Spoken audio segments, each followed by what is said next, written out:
Quero saudar os irmãos com a graça e a paz do Senhor. O pastor Edson Gouveia me incumbiu de trazer a palavra para esse nosso culto de estudo bíblico das quartas-feiras à noite. E como nós estamos vivendo em momentos de grandes problemas de saúde, hospitais cheios, leitos de UTI cheios, problemas econômicos, quantas pessoas não estão podendo trabalhar, problemas que para algumas pessoas são verdadeiros gigantes. E é sobre isso que nós vamos tratar hoje, como vencer certos gigantes em nossas vidas. Vamos abrir o texto da palavra de Deus em 1 Samuel 17, versículo 23. Vamos começar pelo 23.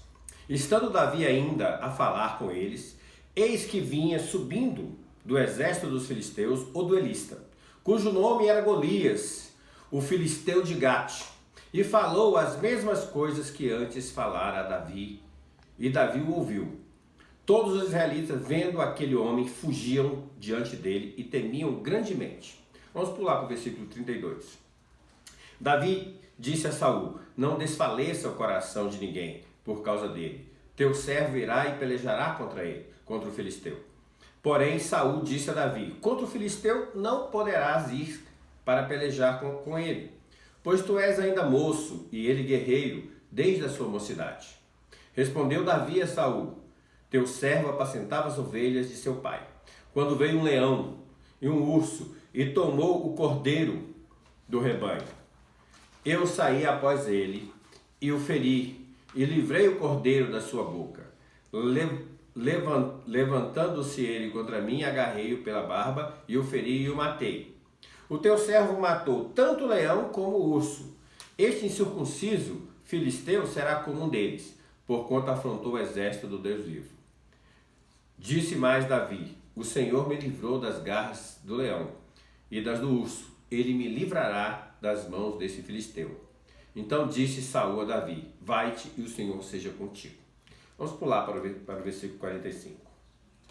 Davi, porém, disse ao filisteu: tu vens contra mim com espada e com lança e com escudo. Eu, porém, vou contra ti em nome do Senhor dos exércitos, o Deus dos exércitos de Israel, a quem tens afrontado. Hoje mesmo o Senhor te entregará nas minhas mãos. Ferir-te-ei, tirar-te-ei a cabeça, e os cadáveres do arraial dos filisteus darei. Hoje mesmo às aves dos céus e às bestas feras da terra, e toda a terra saberá que há Deus em Israel. Meus queridos irmãos, esse é um texto muito conhecido por nós. Nós sabemos que neste contexto havia dois exércitos em luta. O exército de Israel que estava em um monte, o exército dos filisteus que estava em outro monte, e entre eles havia um vale. E havia uma certa similaridade de forças, de maneira que nenhum atacava o outro.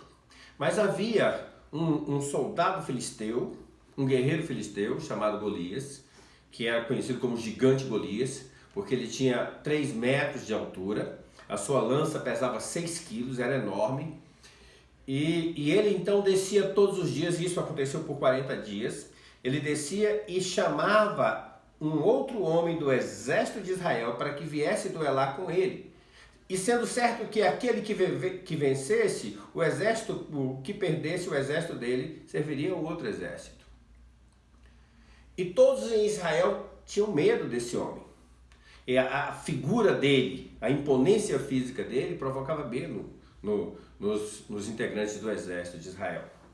Quando Davi recebe a missão de seu pai de levar mantimentos para os seus irmãos, ele chega justamente no momento em que essa afronta está sendo praticada. E ele então comenta que aquilo é um absurdo, que alguém deveria fazer frente àquela afronta, porque não era só contra o exército, mas era contra o próprio Deus. E isso chega aos ouvidos de Saul, e Saul então ouve que há uma pessoa que talvez aceitaria, chama, quando Saul chama, vê, é um rapaz franzino, novo. E Saul fala: olha, irmão, você não pode lutar contra ele. Você ainda é um garoto, você ainda é um moço, ele já é um guerreiro desde a sua mocidade. E Davi fala: olha, eu já apacentando as ovelhas do meu pai, eu já enfrentei um urso, já enfrentei um leão, e fui vencedor sobre os dois, e da mesma forma Deus vai me dar a vitória contra esse filisteu. Do mesmo jeito que Deus me deu a vitória sobre o urso e sobre o leão. Eis aí a história. Eu quero tratar com os irmãos sobre 3 atitudes de Davi que o levou a vencer esse gigante. A primeira atitude é a fé. Davi era um rapaz de fé.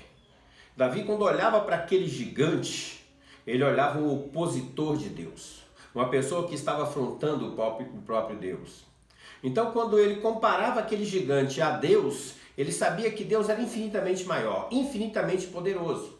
Enquanto todos os membros do exército de Israel estavam olhando para o poder, pela força física de Golias, Davi, pela fé, olhava para o poder de Deus. E pela fé, então, ele não se deixou intimidar. Ele não deixou que o medo daquele gigante pudesse falar mais alto do que a sua fé. Porque ele era um homem que tinha intimidade com Deus, que teve experiências com Deus. Hoje em dia nós vivemos o gigante da Covid-19. Quantas pessoas estão com medo, amedrontadas, quantas pessoas estão, de certa forma, fugindo de uma realidade que nós devemos enfrentar pela fé. Claro, pela ciência, mas pela fé também. Na certeza que o nosso Deus é muito maior do que qualquer pandemia, do que qualquer vírus. Tenha certeza que Deus, da mesma forma que foi com Davi, Ele será contigo. Quantas lutas, quantas batalhas nós já passamos para chegar até agora. E Deus foi conosco, e Deus foi com Davi. No versículo 37, o texto diz o seguinte: disse Davi, o Senhor me livrou das garras do leão e do urso, Ele me livrará das mãos do filisteu. Não importa o tamanho do problema, se ele é gigante como era o gigante Golias, o nosso Deus é maior e pode nos livrar. Quantas vezes Deus já nos livrou de tantos problemas, de tantas dificuldades? As nossas vidas estão na mão de Deus. Segunda atitude de Davi é a coragem. Davi era um rapaz corajoso. Muitas vezes nós precisamos enfrentar os nossos medos. Não é vergonha ter medo, mas nós precisamos de coragem para enfrentá-los. Não ouça a voz dos pessimistas. Davi, quando falou com Saul falou: contra o filisteu você não pode ir. Ele é um guerreiro desde a sua mocidade, você é só um rapaz. Mas Davi colocou a sua experiência com Deus. Davi não deixou que essa palavra o impedisse de agir conforme Deus queria que ele agisse. Não se desanime, meu irmão, diante das lutas, não se desanime diante das palavras pessimistas que a gente tem ouvido hoje. Você tem uma empresa, você tem um trabalho, e aí dizem que talvez você não vai ter mais essa empresa, talvez você não vai ter mais esse trabalho, talvez essa economia não vai mais ser restaurada. Não acredite nisso. Vai ser restaurada. Deus vai restaurar. E muitas vezes o pessimista diz uma coisa, mas Deus diz outra. Amém? Não desanime também diante das críticas. Davi, ao chegar lá, ele foi criticado pelo seu irmão Eliabe, irmão mais velho, que o criticou, dizendo que ele era presunçoso, que ele conhecia a maldade do coração dele. E isso não era verdade. Não deixe que as críticas te façam impedir de prosseguir naquilo que Deus tem para a sua vida, meu irmão. Terceira atitude é a sabedoria. Davi foi então indumentado, foi colocado nele uma couraça, foi colocado nele uma armadura, foi colocado nele uma espada. E o texto diz que ele não conseguia andar porque aquelas não eram suas armas. Então a palavra de Deus mostra que ele se despiu daquelas armas e usou as armas que ele era acostumado a usar: o alforje, as pedras, a funda e o seu bordão, que representava a autoridade. Que nós possamos ter a sabedoria. Nós somos servos de Deus, guerreiros do Senhor. Nosso equipamento de luta é a nossa fé com o Senhor. As nossas armas é a fé, é a oração e é a palavra de Deus. É com isso que nós vamos vencer todos os obstáculos, porque Deus está conosco. Quero concluir com essa palavra. Tenha fé. Deus está contigo. Não deixe que os gigantes possam parecer maior do que o seu Deus. Tenha coragem. Não aceite a palavra dos pessimistas. Confie que Deus está contigo. E a terceira, use as armas do Senhor. Haja com fé, haja com amor. Ore e use a palavra de Deus. Que Deus esteja abençoando cada um dos irmãos. Quero orar pelos irmãos agora nesse momento. Senhor Deus, bendito seja teu santo nome. Nós te louvamos, te agradecemos. Pedimos que o Senhor esteja abençoando cada irmão que nesse momento está ouvindo a tua palavra. Que o Senhor venha aumentar a sua fé. O Senhor venha trazer coragem, intrepidez para cada um deles. E que acima de tudo o Senhor venha guardar cada um, porque nós estamos nas tuas mãos. É o que nós te pedimos em nome de Jesus. Que os irmãos tenham uma semana abençoada. A graça e a paz.